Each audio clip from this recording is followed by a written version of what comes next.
Metehan bu sürprizleri çok beğenecek. Metehan. Merhaba. Bak, senin için çok güzel bir oyunum var. Hadi ayıcığını bırak ve şuraya otur.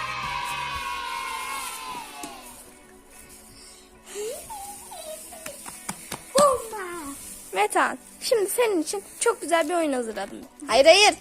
Oynamadan yemek yok. Tamam, bir tane yiyebilirsin. Şöyle bir oyun. Şimdi ben sana bu kağıtlardan renkleri soracağım. Sen de eğer renkleri bilirsen oradan toplar kazanacaksın. Ve eğer bütün topları alırsan bunu da sana vereceğim. Çok komik. İyi bir zaman. Tamam, hadi bakalım, seç bir tane kağıt. Sarı.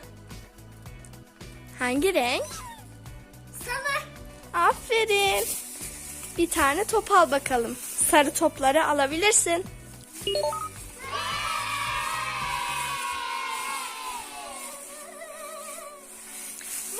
Evet.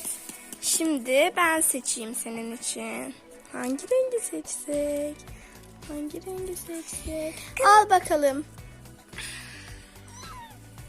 Yeşil. Bakalım doğru mu bildi? Evet, doğru bilmiş. Yeşil top senindir. Evet. Şimdi 2 tane kağıdımız kaldı. Bu hangi renk? Bakalım. Aç bakalım. Turuncu. Evet. Getir göster bakalım. Evet, turuncu. Al bakalım. Turuncu top senin.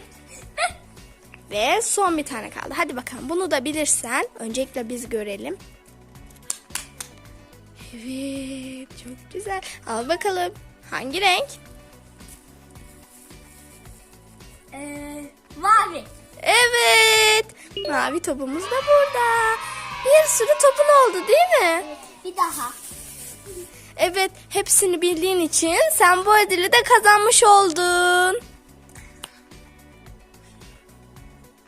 Evet, afiyet olsun Mete.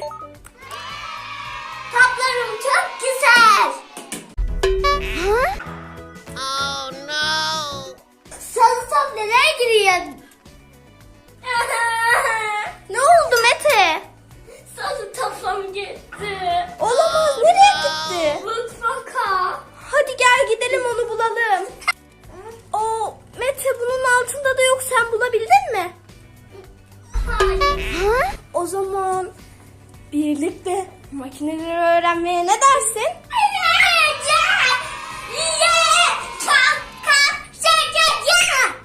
Hadi başlayalım. Çamaşır makinesi. Aferin. Dişbaşı ısık makinesi. Evet. Oven fırın.